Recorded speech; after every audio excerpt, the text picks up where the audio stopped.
आजच्या महा एपिसोड भाग 2 मध्ये देशमुखबाई आयशाला म्हणते, तू जर श्वेताचे ऐकून कार्तिककडे जर गेली आणि त्याला जर समजले ना, तर तो तुझ्यावर भयंकर चिडेल. तेव्हा आयशा म्हणते, मम्मा तू अगदी बरोबर बोलतेस.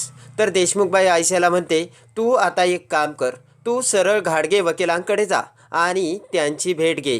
ते काय म्हणतात ते व्यवस्थित लक्ष देऊन ऐकून घे आणि त्यांच्याप्रमाणे वाग.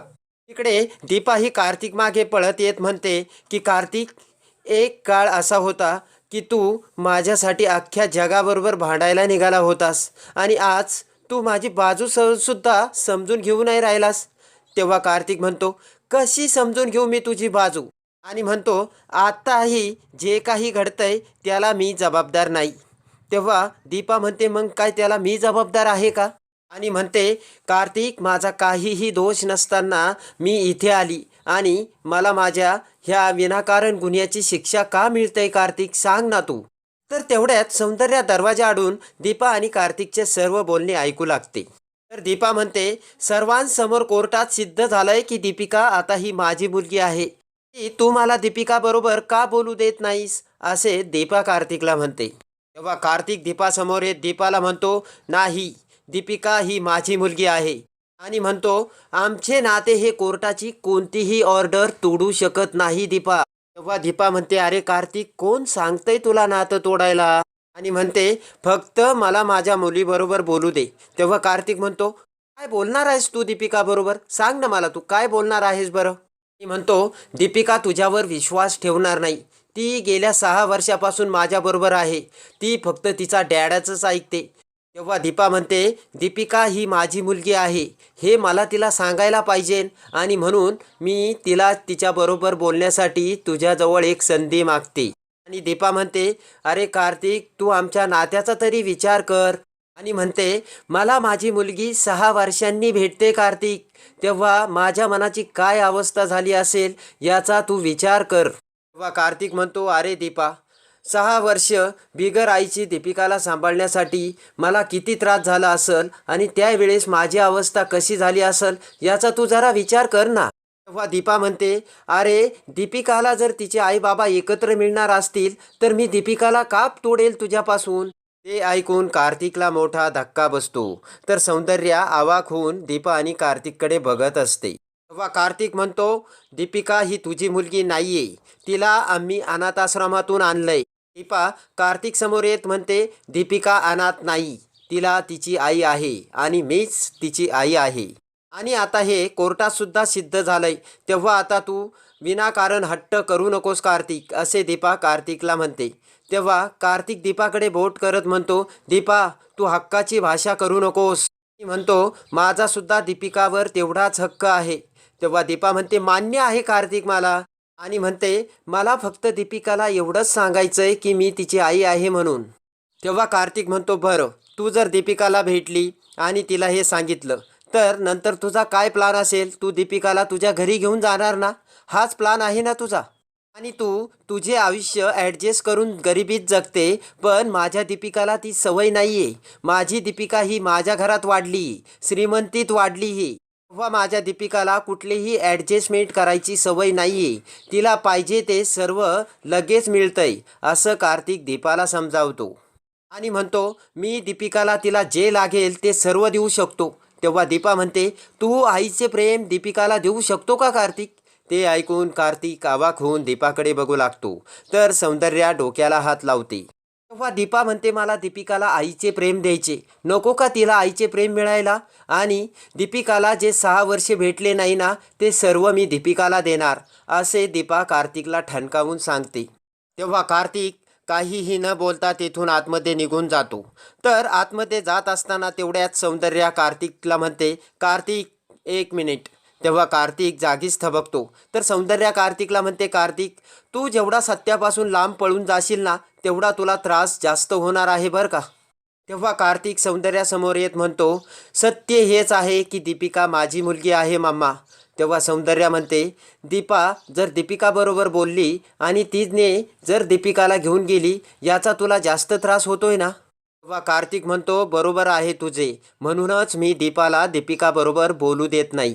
तेव्हा सौंदर्या म्हणते, कार्तिक तुला असं वाटतंय का दीपिकाला हे कधी समजणार नाही? दीपिकाला हे कधी ना कधी समजणार आहे कार्तिक, असे सौंदर्या कार्तिकला बोलते आणि म्हणते की कार्तिक, दीपिकाला सत्य कळायला हवं आणि तो तिचा अधिकार आहे आणि ते सत्य तिला दीपाकडूनच कळायला पाहिजे, असे सौंदर्या कार्तिकला बोलते. तेव्हा कार्तिक सौंदर्याला म्हणतो, मी जर दीपिकाला दीपाबरोबर बोलू दिले आणि दीपाने जर दीपिकाला घरी घेऊन गेली तर माझे काय मम्मा? तेव्हा सौंदर्या म्हणते, जेवढा तू दीपिकाला दीपापासून लांब नेण्याचा प्रयत्न करशील तेवढा तू इनसिक्युअर होणार आहेस कार्तिक. आणि म्हणते, कार्तिक, तू 6 वर्ष दीपिकाचा सांभाळ केलाय, तेव्हा तुला तुझ्या प्रेमावर विश्वास नाही का? तेव्हा तू जास्त इन्सिक्युअर होणार आहेस. आणि म्हणते, तू दीपिकाबरोबर बोलू दे आणि दीपिका काय रिॲक्ट करते हे बघू ना आपण आणि नंतर ठरवू ना. आणि म्हणते, दीपिकाला हे सत्य कोर्टामध्ये कळणारच ना अनोळखी माणसाकडून, तेव्हा त्यावेळेस दीपिकाची काय अवस्था होईल? आणि म्हणते, दीपिकाला जर कोर्टामध्ये कळलं की दीपा ही तिची आई आहे तेव्हा तिच्या मनाची काय अवस्था होईल आणि ती हे विचार करील की मी माझ्या डॅडावर सर्वात जास्त विश्वास ठेवला होता आणि त्या डॅडानेच हे सत्य माझ्यापासून लपून ठेवले. तेव्हा सौंदर्याचे ते बोलणे ऐकून कार्तिकला मोठा धक्का बसतो आणि कार्तिक अवाक होऊन विचार करू लागतो. तर सौंदर्या म्हणते, जेव्हा दीपिकाला समजले होते ती अनाथ आहे तेव्हा तिच्या मनाची काय अवस्था झाली होती. ती घर सोडून गेली होती आणि आता जर तिला हे सत्य कळले आणि ती जर घर सोडून गेली तर? हे ऐकून कार्तिकला मोठा धक्का बसतो. तर सौंदर्या कार्तिकला म्हणते, दीपाला दीपिकाबरोबर बोलू दे आणि तिला ते सत्य दीपाकडूनच कळू दे, तरच ते योग्य राहील. तेव्हा कार्तिक सौंदर्याचे ते बोलणे ऐकून तेथून निघून जातो. तर इकडे दीपिका आणि कार्तिकी आतमध्ये रूममध्ये कॉटवरती नाचत असतात. तेव्हा दीपिका कार्तिकीला म्हणते, अगं कार्तिकी, पण मला एक सांग ना, तुम्ही इथे कशा आल्या आणि आम्ही इथे आहोत हे कोणालाही माहीत नव्हते तेव्हा तुम्हाला कसे समजले?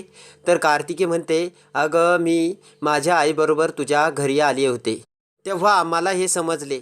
आणि म्हणते, अगं माझ्या आईला ना तुझ्याबरोबर काहीतरी बोलायचे आहे म्हणून आम्ही इतक्या लांब तुझ्याकडे आलोय. तेव्हा दीपिका म्हणते, अगं तुझी आई मला आणि माझ्या डॅडाला एकमेकांपासून दूर करणार आहेस का गं कार्तिकी?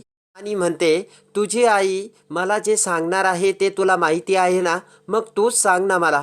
तेव्हा कार्तिकी म्हणते, ते माझी आईच तुला सांगू शकेल. तेवढ्यात सौंदर्या त्यांच्याकडे येत म्हणते, अरे गर्ल्स, झाले का गं तुमचे खेळून? आणि दीपिकाला म्हणते, दीपिका, मी आता कार्तिकीला घेऊन देवळात जाणार आहे बरं का. तेव्हा दीपिका म्हणते, मी सुद्धा येते. तेव्हा सौंदर्या म्हणते, नको, दीपा आंटीला तुझ्याबरोबर काहीतरी बोलायचंय. तेव्हा दीपिका म्हणते, अरे सगळेच असे म्हणतात, काय बोलायचंय माझ्याबरोबर दीपा आंटीला, ते तरी मला सांगून टाका. तेव्हा सौंदर्या म्हणते, ते तुला दीपा आंटीच सांगेल. आणि कार्तिकीला म्हणते, कार्तिकी, चल बरं आपण देवळात गोकुळाष्टमीची तयारी झाली असेल का ते बघू, असे म्हणत सौंदर्या कार्तिकीला घेऊन तेथून निघून जाते. इकडे आयशा ही गाडगे वकिलांना फोन करते आणि कार्तिक दीपिकाला घेऊन गावाला गेलाय. तेव्हा सौंदर्या आणि दीपाला ते समजले तर त्यासुद्धा कार्तिक आणि दीपिकाला भेटायला गावाकडे गेल्याचे घाडगे वकिलांना सांगते. तेव्हा घाडगे वकिलांना राग येऊन घाडगे वकील आयशाला म्हणतात, कसं काय समजलं आणि कार्तिक तिकडे गावालाच का गेला, दुसरीकडे अनोळख्या ठिकाणी का नाही गेला कार्तिक?